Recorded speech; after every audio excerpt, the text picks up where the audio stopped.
Welcome to Manju kitchen. Manju கிச்சன்ல இப்ப road கடை காளான் கிரேவி பார்க்க போறோம். ரோடு கடையில இந்த காளான் கிரேவி விற்பாங்க. இதை எப்படி செய்யறதுன்றது இப்ப நம்ம பார்க்க போறோம்.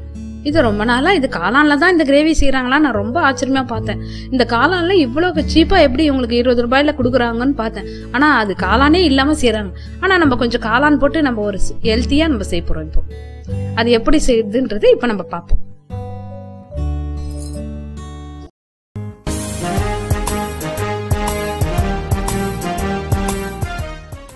இப்போ கோஸ், இந்த கோஸ்ல நான் ஒரு 1/4 கிலோ கோஸ் எடுத்துக்க போறேன்.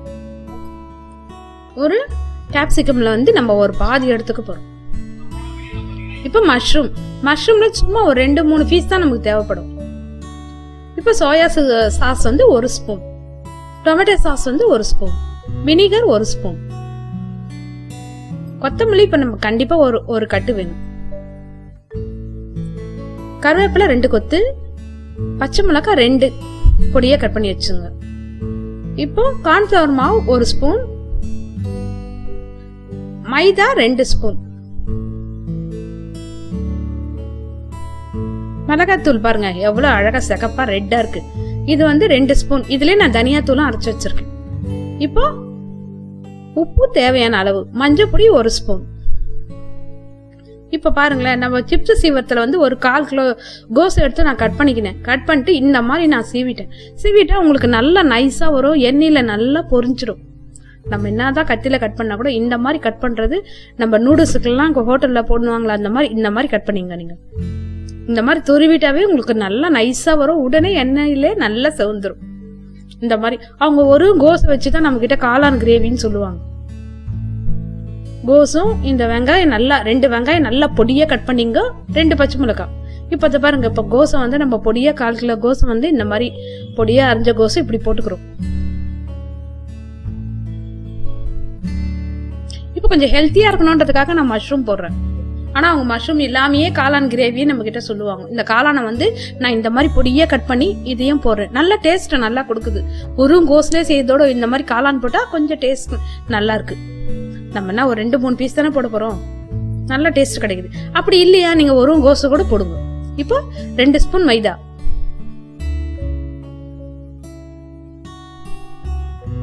1 ஸ்பூன் கார்ன்ஃபிளவர் மாவு போடும்.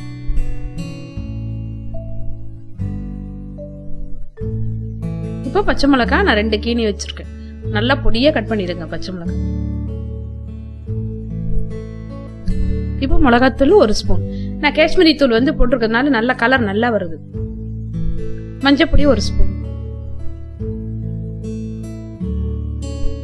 இதுலயே தனியா தூளும் கலந்து இருக்கு, மிளகாத்தூள். உப்பு தேவையான அளவு. முதல்ல நல்லா கலந்துங்க. இந்த கோஸே உங்களுக்கு நல்லா தண்ணி விடும். அதனால தண்ணி மட்டும் கொஞ்சம் பார்த்து பிசைங்க.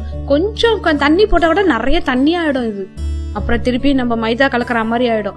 அதனால நீங்க தண்ணி எல்லாம் பார்த்து ஊத்துங்க. இந்த மாதிரி கெட்டியா பிசைஞ்சிட்டு இந்த மாதிரி எண்ணெயில இந்த மாதிரி விடுங்க. நான் காஷ்மீரி மிளகாய் வந்து ஒரு 1/4 கிலோ மிளகாய் வாங்கி மிளகாத்தூள்லயே போட்டு அரைச்சிட்டேன். அதனால எனக்கு இந்த கலர் கிடைச்சிருக்கு. இதே மாதிரி நீங்களே அரைச்சுங்க மிளகாத்தூள்ல, உங்களுக்கு கலர் நல்லா வரும். அதை விட்டு கேசரி தூள்லாம் போடாதீங்க. அந்த ரோடு கடையில சும்மா பல ரெட் கலர்ல வைப்பாங்க. நம்ம வீட்டுல செய்யறதுனால நம்ம கேசரி தூள்லாம் இல்லாம இதே மாதிரி நம்ம செய்வோம். காஷ்மீரி மிளகான்னு விக்குது. அதை நீங்க வாங்கி ஒரு 1/4 கிலோ மிளகாய் நீங்க மிளகாத்தூள்ல அரைக்கும் போது அரைச்சிட்டீங்கன்னாவே உங்களுக்கு கலர் நல்லா கலர் வருது. காரமும் கம்மியா இருக்கும், கலரும் நல்லா வரும். இந்த மாதிரி நல்லா செவக்க வச்சுங்க. கொஞ்சோடு கோஸ் தெரியாத அளவு நல்லா செவக்க வைங்க. நல்ல செவந்த நிறம் வரும்போது எடுங்க. நம்ம பகோடா விடுற மாதிரி இந்த மாதிரி செஞ்சு வச்சுக்கணும். நம்ம வீட்டுல பகோடா செய்வோம்ல அந்த மாதிரி செஞ்சுக்கணும். இந்த கோஸை தான் பகோடா மாதிரி செஞ்சு போடுறதுனால நமக்கு வந்து இந்த காளான் கிரேவி நம்ம நினைச்சிருக்கோம். அவங்க கோஸ்ல தான் செய்யறாங்க. நிறைய பேர் கோஸ்ல செஞ்சிருக்காங்களா காலிஃபிளவர்ல செஞ்சிருக்காங்களான்னு ரொம்ப குழப்பமா இருப்பாங்க. ஆனா இது கோஸ்ல செஞ்ச காளான் கிரேவி தான். இந்த மாதிரி நல்லா ஆறிட்ட உடனே இந்த மாதிரி பிச்சு வச்சுங்க. இப்போ 1 ஸ்பூன் ஆயில் போடுங்க. இஞ்சி பூண்டு பேஸ்ட் 1 ஸ்பூன். 1 ஸ்பூன் ஆயிலே போதும். ஏன்னா இந்த கோஸ்லயும் கொஞ்சம் எண்ணெய் கொஞ்சம் பிடிச்சிருக்கும். அந்த எண்ணெயும் போதும் இதுக்கு. அதனால இந்த 1 ஸ்பூன் எண்ணெயும் எப்படியும் நம்ம கோஸ்ல 1 ஸ்பூன் எண்ணெய் நமக்கு கிடைக்கும். இப்ப நல்லா இஞ்சி பூண்டு வந்து நல்லா வதக்கிங்க. இப்ப நல்லா பொடியா கட் பண்ண ஆனியன் இந்த ஆனியனை நல்லா வதக்கணும். நம்ம கொஞ்சம் கூட ஆனியன் தெரியாத அளவுக்கு வதக்கணும்.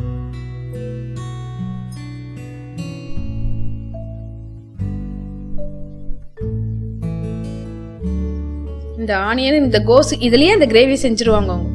இந்த பக்கோடா நிறைய செஞ்சு நம்ம ஃப்ரிட்ஜில் வச்சுட்டு வேணும்னும் போது கூட எடுத்துக்கலாம். ஒரு 2-3 நாள் பொறுத்து மறுபடியும் கூட இதே மாதிரி பசங்களுக்கு செஞ்சு கொடுக்கலாம்.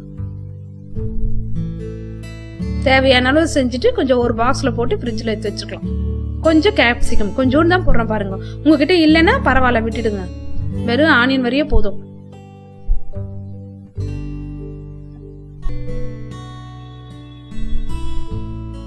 இந்த கலர் நல்லா இருக்குன்றதுக்காக நான் கேப்சிகம் போட்டிருக்கேன்.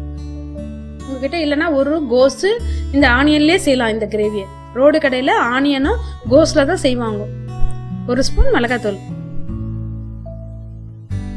மஞ்சள்தூள் ஒரு ஸ்பூன், சின்ன ஸ்பூன்ல ஒரு ஸ்பூன் மஞ்சள்தூள், உப்பு தேவையான அளவு,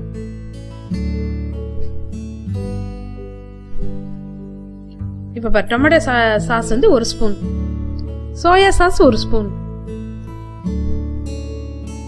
வினிகர் ஒரு ஸ்பூன். இந்த 3 கண்டிப்பா இருக்கணும் நமக்கு. அப்பதான் அந்த ரோடு கடை காளான் கிரேவி மாதிரியே நமக்கு வரும். இந்த 3ல 1 இல்லைன்னா கூட உங்களுக்கு அந்த கிரேவி டேஸ்ட் வராது. இப்ப எண்ணெயில நல்லா சுருள வதக்கிடுங்க. இப்ப கொஞ்சம் நான் கரம் மசாலா தூள் போடுறேன். நான் வீட்லயே செஞ்சதுனால கொஞ்சமா போடுறேன். நீங்க கடையில வாங்க தந்தா ஒரு ஸ்பூன் போடுங்க.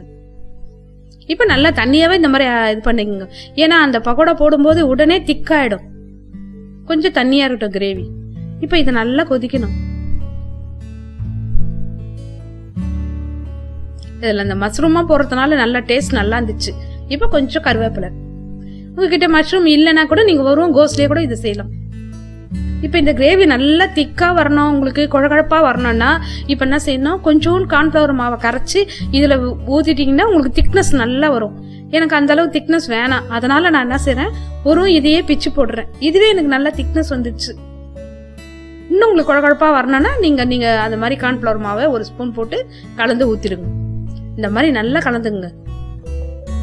நல்லா குத்தி விட்டுடுங்க. கொஞ்ச நேரத்துல அதுவா தானா இதுவாயிடும், உங்களுக்கு குழகுழப்பா வந்துடும். இதுதான் ரோடு கடை காளான் கிரேவி. இப்படிதான் செய்வாங்க அவங்க. இதுல மஷ்ரூம் வேணும்ன்ற அவசியம் கூட இல்லை. ஒரு கோஸ்லயே நம்ம செஞ்சிடலாம். இப்போ கொத்தமல்லி தலை தூவி நம்ம இறக்கிடுவோம். இந்த பாருங்க எவ்வளவு அழகா ரெடி ஆயிடுச்சு பாருங்க. நம்ம ரோடு கடையில எப்படி சர்வ் பண்ணுவாங்களோ அதே மாதிரி இப்ப நம்ம இந்த கிரேவியை சர்வ் பண்ணலாம். இந்த மாதிரி நல்லா இது பண்ணிடுங்க. பசங்க இதை விரும்பி சாப்பிடுவாங்க. எல்லாருமே இதை வெளியே நின்று நிறைய சாப்பிட்றத நம்மளே பார்த்திருக்கோம். இனி நம்மளே வீட்டுல செஞ்சு இந்த மாதிரி சாப்பிடலாம். ரொம்ப டேஸ்டா இருந்துச்சு. இந்த மாதிரி போட்டு நம்ம கொடுக்கும்போது இந்த மாதிரி போட்டு கொஞ்சம் ஆனியன் மேல தூவிட்டு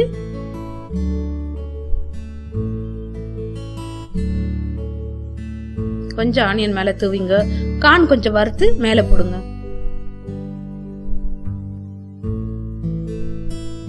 கொஞ்சமா கார்ன் இந்த மாதிரி வறுத்து போட்டு கொஞ்சோண்டு கொத்தமல்லி தலை வச்சு இப்படிதான் ரோடு கடையில நம்ம கொடுப்பாங்க.